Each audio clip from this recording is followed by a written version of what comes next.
विद्यापति की स्टोरी सुनाती हूँ। हम्म, वो एक गांव में रहते थे और कविता लिखा करते थे।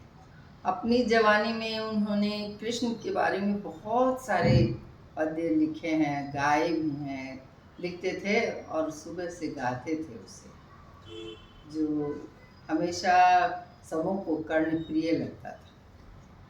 बहुत दिन बीतने के बाद उनके मन में आया कि मैं शिव की भक्ति करूं। बहुत कर ली है अब शिव शव और शक्ति का। अपने जानकारी लेने के बाद वो क्या किए कि शिव की भक्ति करने लगे।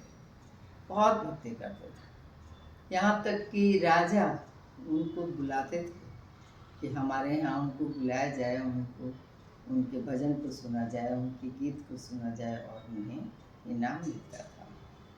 उस समय सिक्का, रुपया, चांदी का ऐसा पालकी से ढो ढो के वो जाया करते थे। तो ऊपर पता नहीं भगवान लोग की बात पहुंचती थी या क्या होता था। जो कहानी है मैं वो सुनाना चाहती हूँ कि भगवान क्या हुआ कि भाई सबसे ज़्यादा भक्त जो है सो शिव जी का है। बहुत करुणा वाले गाना ज़्यादा गाता है, बहुत ही अच्छे से। शिव जी को पता ही नहीं है, विष्णु ब्रह्मा सभी को, नारद जी सब के यहाँ जाके बोलते हैं आप लोगों के तो इतने भक्त है ही नहीं। नीचे जाके देखिए शिव जी के भक्त जो है, विद्यापति नाम है और वो बहुत ही अच्छा गाते हैं। सारे लोग उनका लिखा हुआ गाना गाते हैं। तो फिर शिव जी ने सोचा एक बार मैं नीचे जाके देख तो आऊँ कि क्या हो रहा है, कैसे हैं। ये करके शिव जी वैसे ही जैसे थे नीचे उतर आए तो वो पूछते हैं विद्यापति, अरे तुम तो हमारे गांव के लगते ही नहीं हो, तुम हो कहाँ के रहने वाले हो? पता नहीं, कुछ तो बताओ, तुम्हारे माँ बाप का नाम क्या है? पता नहीं है, पता नहीं। अच्छा फिर तुम कहाँ रहते हो, क्या खाते हो? कुछ भी उनको पता ही नहीं। तो लगता है ये कहीं से भूल गया है रास्ता, कहीं का अनाथ का बच्चा है। मैंने जो सुनी है कहानियाँ उसमें विद्यापति का कोई संतान नहीं था, लेकिन कब कोई कोई कहते हैं कि संतान भी था। तो संतान नहीं होने के कारण उन्होंने अपनी पत्नी को कहा, सुनती हैं इसको कुछ खाना वाना दे दीजिए। उन्होंने कहा ठीक है। केला के पत्ते पे चावल, दाल, सब्जी जो भी उनके यहाँ बनी थी वो उन्होंने उसको दिया। और वो तो शिव जी का रूप था, वो थोड़ी ना खा सकते थे। उन्होंने चुपके से वो बैल को लगा दिया, कभी गाय को लगा देते थे और वहाँ से गायब हो जाते थे। वो आँख बंद करके गाना गा रहे हैं विद्यापति और वो गायब हो जाए। अरे तुम तो कभी डूब जाते हो, कभी सूरज भगवान की तरह उग जाते हो, कहाँ थे तुम? इसीलिए उनको वो उगना नाम से पुकारने लगे कि मैं आज से तुमको उगना बुलाऊंगा। ठीक है मालिक, आप बहुत अच्छा गाते हैं इसलिए मैं आके यहाँ रुक जाता हूँ। कवि की एक इच्छा होती है हमेशा कि वो जो भी लिखा है उसको बताए, उसको वो सुनाए। ऐसा सुनने वाले गांव में लोग सुनते थे, लेकिन सबके पास टाइम नहीं रहता था उतना कि वो हमेशा बैठ के सुनेंगे। उनको सुनने के लिए एक श्रोता मिल गया, बोले तुम बैठो और मैं तुम्हें रोज ही नचारी, महेशवाणी, शिव जी का जो भी गाना होगा वो मैं लिख के तुम्हें सुनाया करूँगा। हाँ, आप जब तक नया नया सुनाइएगा मैं बिल्कुल आपके पास रहूँगा। अच्छा ठीक है। कपड़ा वपड़ा नहीं था, वो तो छाल टाइप का पहने। शिव जी का जो रूप है जटा बढ़ाए, लेकिन उनके यहाँ वो रहने लगे। भोले हैं ना, भंडारी भी हैं, भिखारी भी हैं, भोले भी हैं। वो रह गए और रोज विद्यापति रात भर लिखते थे और फिर सुबह से दिन भर उसको सुनाया करते थे। बड़ा खुश हो, मजे में काम करता था। एक दिन की बात है कि विद्यापति हर साल जो जाते थे गंगा नहाने, बोले उसको उगना तुम भी मेरे साथ चल। कहाँ? तो यहाँ से कुछ दूर जाओगे तो गंगा, एक जंगल पार करेंगे, गंगा में स्नान करेंगे। तुम कभी नहाए हो कि नहीं? तो मुस्कुरा कर उसने कह दिया चलेंगे। हाँ ना, कुछ नहीं बोला, नहाया हूँ कि नहीं, चल पड़ा। तो आजकल की तरह प्लास्टिक के बोतल नहीं हुआ करते थे पानी पीने के लिए, लोग लोटा लेके चलते थे कि रास्ते में कहीं भी जलाशय मिले, कुआं मिले, गांव मिले, वहाँ हम जाएंगे, कुछ खा लेंगे और पानी पी लेंगे। तो इसी तरह वो चला पालकी में, चले राजा और नीचे नीचे उगना, तो वही शिव जी का गाना गाते हुए लोग गंगा स्नान जा रहे थे। भगवान की माया है। अब वो बूढ़े भी हो चले थे, शिव को कहीं जाना है, पार्वती जी की इच्छा थी कुछ न कुछ तो करना पड़ेगा, क्या किया जाए, ये तो जाके नीचे ही रह गए। उन्होंने प्यास लगाया विद्यापति को, बहुत जोर की प्यास आई। अरे ओ ना, मुझे तो बहुत प्यास आ रही लगी है, जल्दी से पानी पिलाओ नहीं तो मैं मर ही जाऊंगा, मेरा तो गला सूख गया। कहता अभी पिलाता हूँ मालिक, और वो लोटा लेके चला। कुछ दूर गया, उसे तो कोई वहाँ जलाशय मिला ही नहीं। उसने धीरे से पेड़ों के पीछे अपनी जटा खोली और लोटा भर ले आए और दिया, पानी उन्होंने पी लिया। बड़ा ठंडा पानी, अच्छा पानी। कहाँ से लाए हो? क्योंकि इस रास्ते से तो मैं हर साल जाता हूँ और कहीं मुझे पानी दिखा ही नहीं, ना कोई कुआं दिखा, न कोई तालाब दिखा, न कहीं कोई नदी की छोड़ी हुई, कहाँ से तुम पानी ले आए?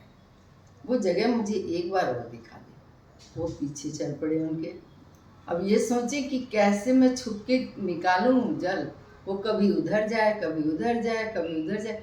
देखिए मैं तो भूल ही गया, इधर ही आया था, कहीं से पानी लेके चला गया।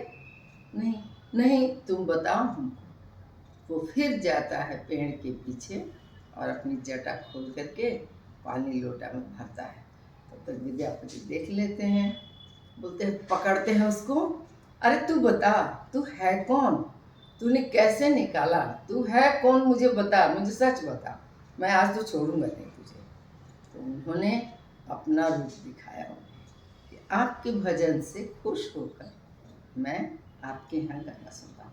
अब तो इनको लगे कि मैं तो नौकर बना के रखा था, मैं इससे कोई कोई काम कहता था, उगना ये लिया, वो लिया, इधर रख दे, उधर रख दे, कभी पाँव दबा दे। और ये भगवान, बाप रे बाप, मुझे तो बहुत, अब मैं क्या करूँ, बहुत परेशान।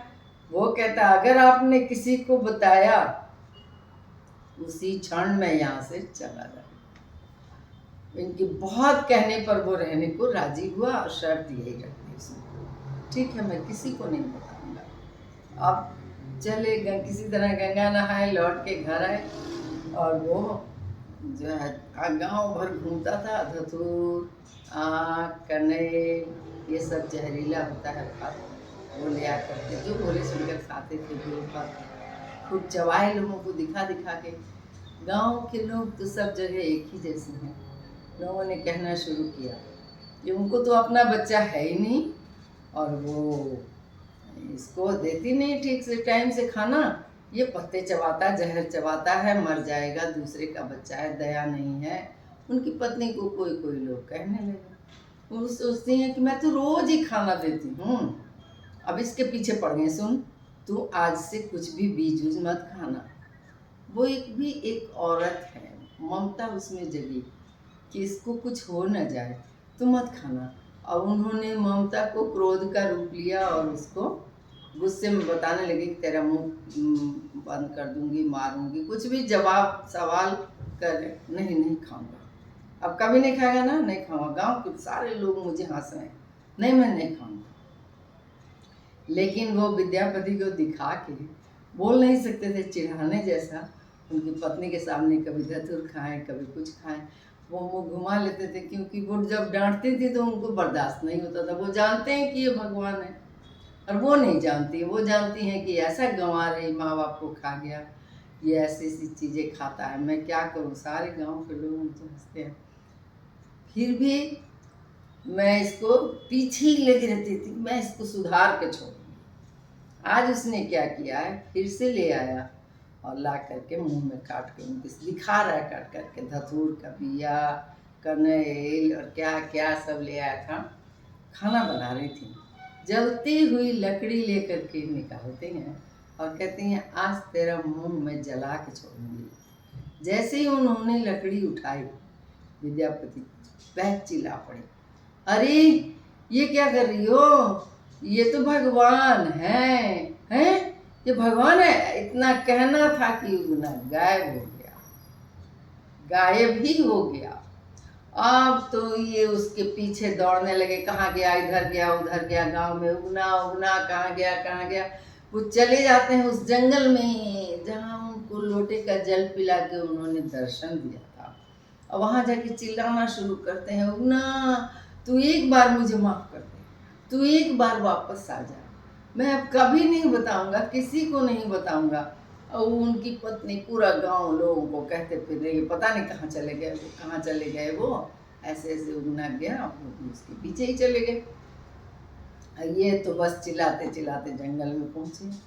शिव ने कहा ये तो भक्त है मेरा, अगर ये इतना व्याकुल है तो इसको एक वहाँ से ऊपर से दिखाई दे दिव्य की तरह दृष्टि से कि गौरी जी हैं, पार्वती हैं, शंकर हैं, और उनके साथ पाके गौरी जी भी खुश होती हैं। कितना दिन जाके रह गए, अपना घर दुनिया संसार सब तो देखना है, एक ही आदमी के घर जाके आप रह गए। तो ये उनको देखते हैं और बहुत खुश होते हैं। लेकिन ये फिर से चाहते हैं एक बार छूना, एक बार पकड़ना। तो कहते हैं कि फिर वो उगना बन के आए, ये आ गए उगना उगना। उन्होंने पकड़ा उनके पैर और बेहोश हो गए। अगले दिन सभी लोग आके देखते हैं तो एक शिवलिंग का आकार है और उस पर सर रखे हुए पकड़े हुए विद्यापति ने अपना प्राण त्याग दिया। और ये गाने गाते रहे, उगना रे मोरे पत्थर गया। आज भी बहुत प्रचलित है इलाके में, है ना। कोई भी जाए वहाँ तो शायद मंदिर भी है, मिल जाएगा देखने के लिए। मुझे भी बड़ा काम नीक लगा था। Okay, bye bye. फिर सुनाऊंगी कहानी।